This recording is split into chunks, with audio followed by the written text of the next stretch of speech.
Hello, everybody. Good morning, afternoon, evening, or nighttime, whatever time it is, wherever you are. All right, we're going to do the unboxing review of the Sith Trooper. If you have a chance, check out the showing video I did of the carbonized graphite figures, which precedes this video.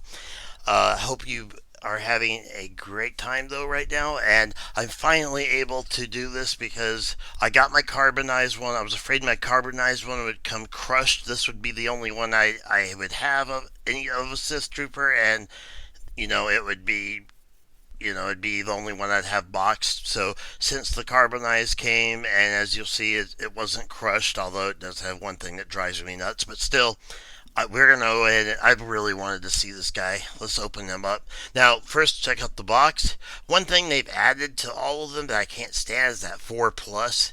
They you think they could find another way, a more aesthetic way to put all this on there?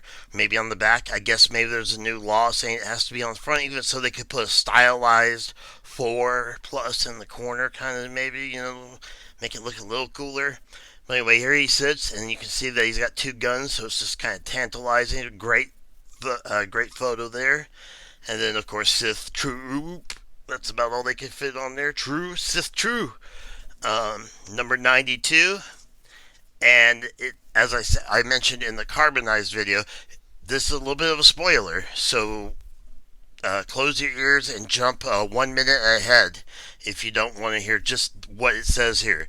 In its ultimate push towards galactic conquest, the First Order readies an army of elite soldiers that draw inspiration and power from a dark and ancient legacy.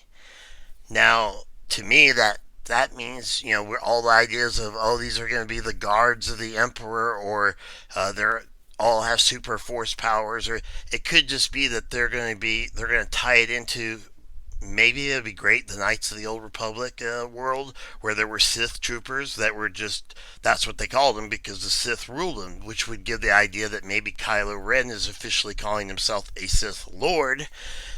And then that's why, because it's talking about the First Order. You wouldn't think they, you know, maybe Snoke was getting them ready. Maybe he was getting ready, or maybe it's the Emperor himself that comes back. I don't know, but that's just my idea. It does give away, though, that they are First Order troops, and there is a supreme command leader, and his name is Kylo Ren. He probably cried about it. He's like, I want to be called Darth Supreme Leader. Okay, so we're going to do very careful cuts because I do try my best to respect and there we go, and take care of the product and the box and everything. By the way, I just wanted to show you a cool Fallen Jedi pin. I want that figure so bad. I've looked up information. I'm wondering if that's the one that comes with the pre-order figure at GameStop. I'm not sure. Okay, let's go ahead and open them up. Okay, carefully. Don't push in too hard. Okay, so we're going to go like this.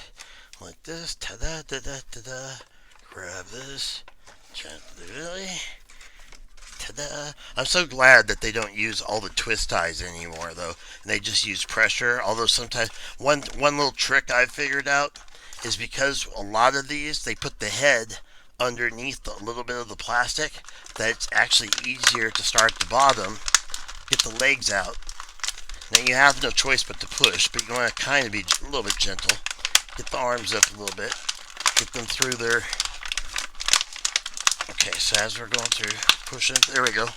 Okay, once you have the legs out, then you get just a little bit of the arms out. Okay, and then you just, with him, you're going to have to, because of his pauldrons, and there you go.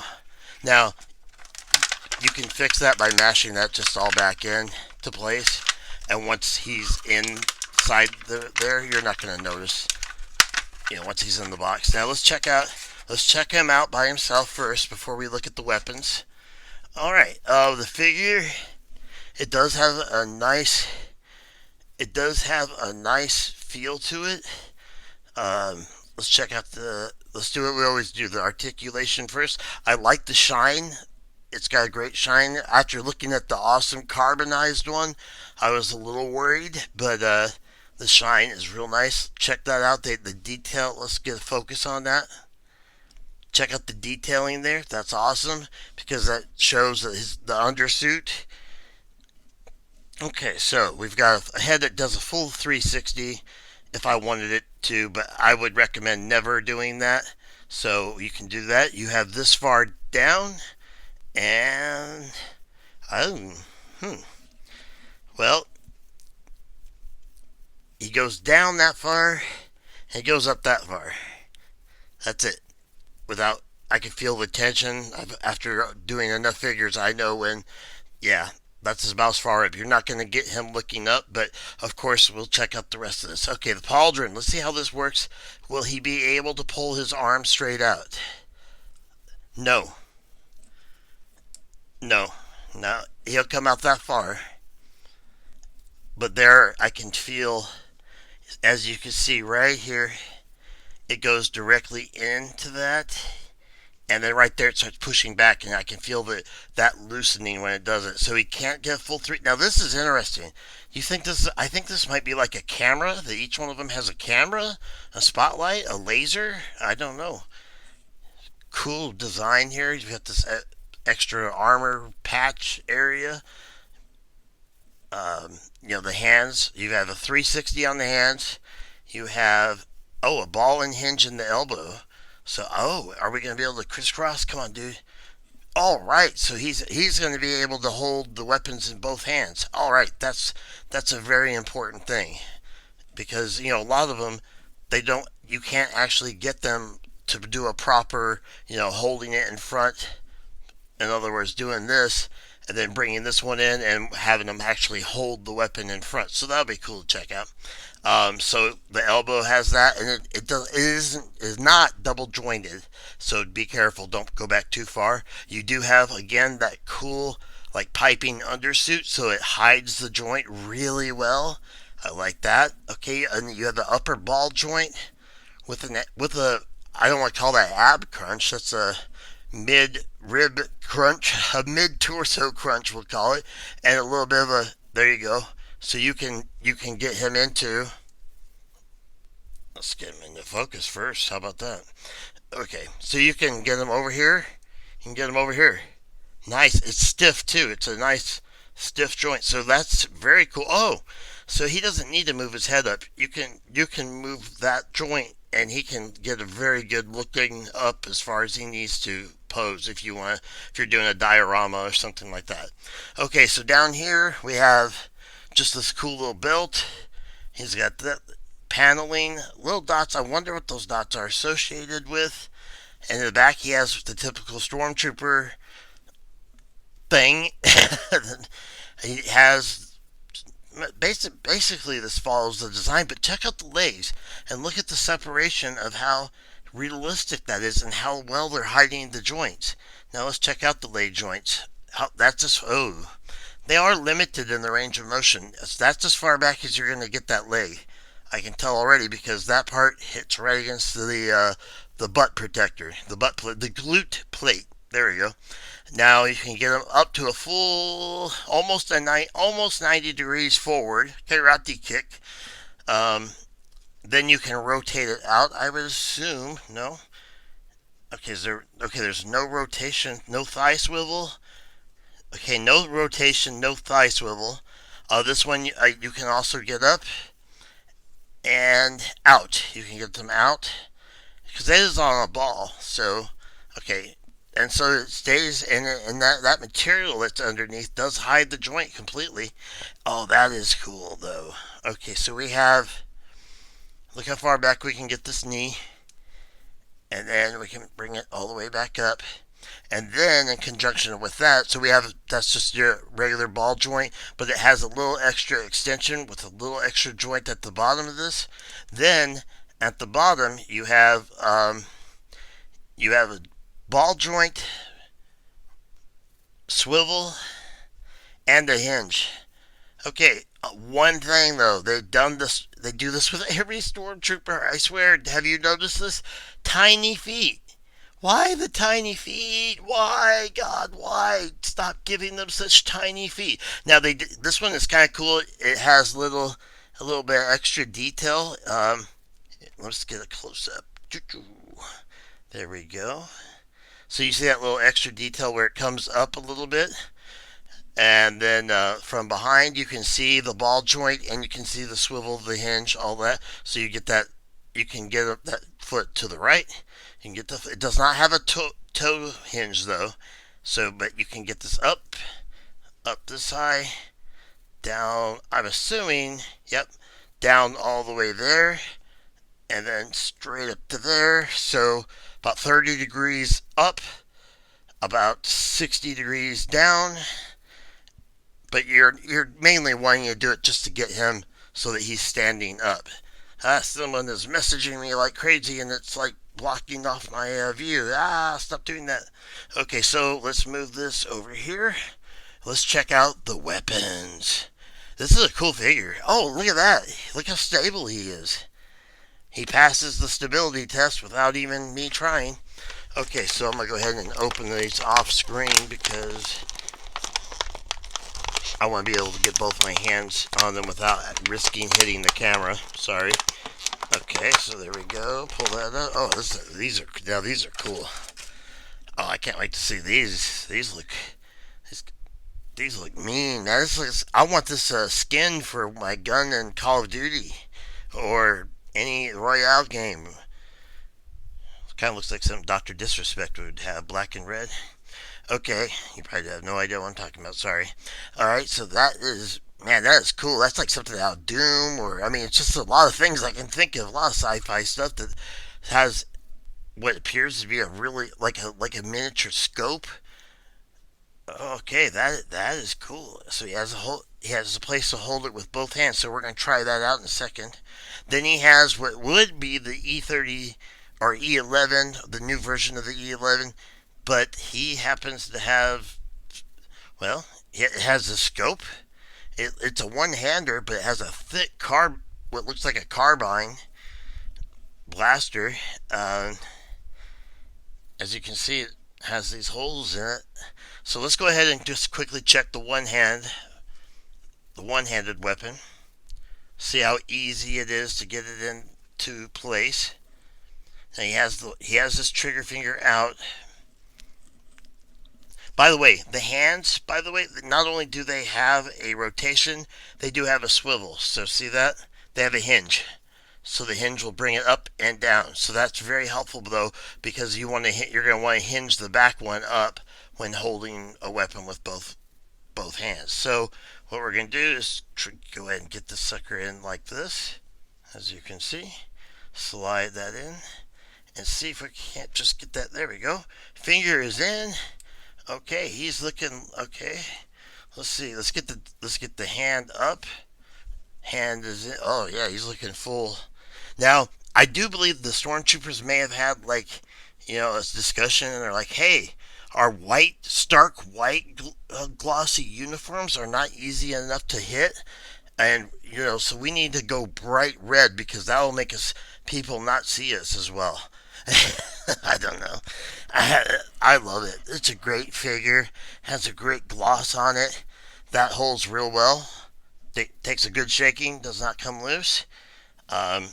Doesn't. It's definitely a one-handed wielded weapon. And like I said, the finger actually does go in the trigger guard, and it hinges. That hinge comes in real handy. But don't use it too much. Just from experience, using the hinge and the ball joints too much will make them very loose. The weight of the weapon will make it, and he'll end up holding things down forever, and you don't want that. Let's try this. Now this is the one I want to pose him with. So, okay, since this is the trigger finger, okay, so we're gonna put this one on. I should probably do it like I did did this other one. Okay, so we're gonna go ahead and slide this in. Alright, okay. One thing I've noticed with the hinge, put your finger on the other side of the hand so that it does not slide out. And then, okay, you can take that little bit of plastic, take that finger. Okay. Does his hand not go? Oh, there we go, there we go. Alright. Yes, I did not want to have to rip on it or anything.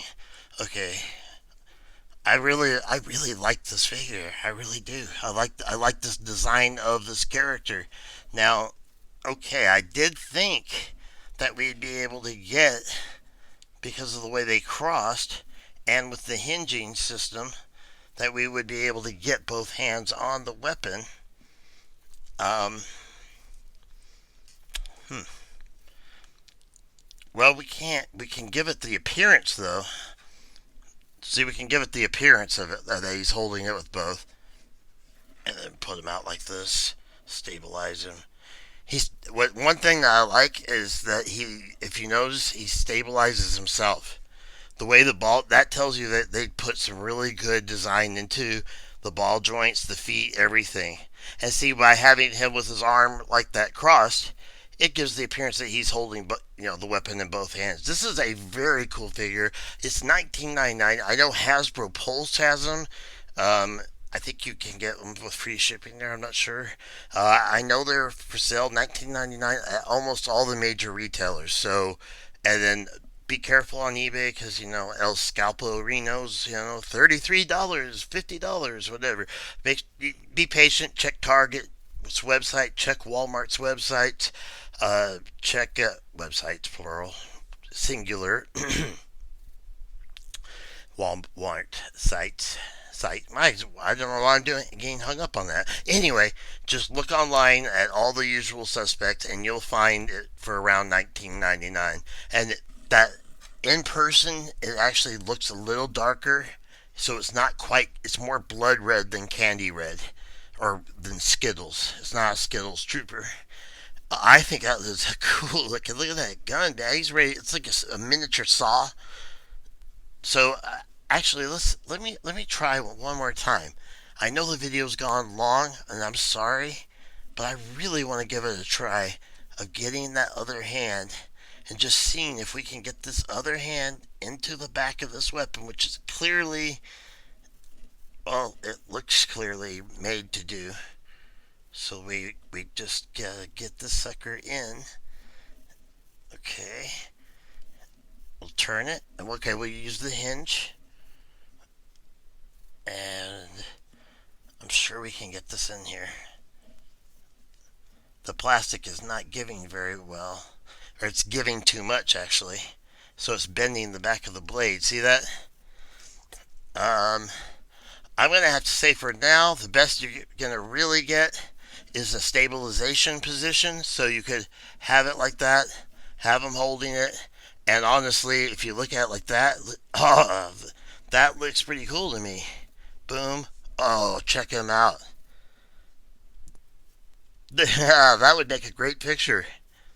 Alright, thank you so very much for watching. I really appreciate it. I hope you like this. Please get this video. And the reason I'm saying it is because it's really good. And if you can get the carbonized one online, go for it. It'll be Amazon exclusive, or it might be on eBay. I think on eBay, I've seen them going really, really high because so many of them were crushed and people had to return them. Anyway, thank you so very much for watching. I hope you have a wonderful morning, afternoon, evening, or night. And remember, let the dark side be with you. See you in the next video. Hey everyone, I know the video's gone on a long time, but I'd be remiss if I did not mention one last thing. The guns, the weapons, these cool weapons, they actually snap in right here to the leg. So if you were to see right there on the side of the leg, there's that little hole. So you take this, on this side there's a little black notch, and then I'm trying to do it while watching it through the camera, not as easy as it would seem. Okay, let's see, we can't line it up. There we go. Snaps right in. And I'd feel really bad if I didn't. Okay, I don't want to say it snaps in like really thoroughly in a very great way, but indeed it does snap in. Not as thoroughly as maybe you might want, and it's not quite as easy as it should be, but there you go. Actually, it's not bad at all. And so now I was looking for a place. I couldn't find another place on him, excuse me, for that, but you can do that with either weapon, by the way. They both have a little part. This one has a little red notch that you just put in, and you just knock that part in. snap that part in, I should say, and that little hole right there, boom. And here he is now. He's packing, and you can articulate that out, and you can have him holding one gun and have another gun on his leg. So that I just wanted to show that real quickly, and then also tell you that in the photo gallery coming up next, it'll be short, but the images will show the first edition ones, the white box ones, along with this one, and then along with the SDCC Comic Con one, and so that way you get a little view of every single one of them, every version. Even though technically it's the same one, it's just different boxes, except for the carbonized graphite one, where they actually, which is the figure is amazing. So, anyway, thank you so much for watching. Sorry, I just wanted to add that in. I would have felt really bad if I'd forgotten or left that out. Thank you very much, and I will see you in the next video. Thank you.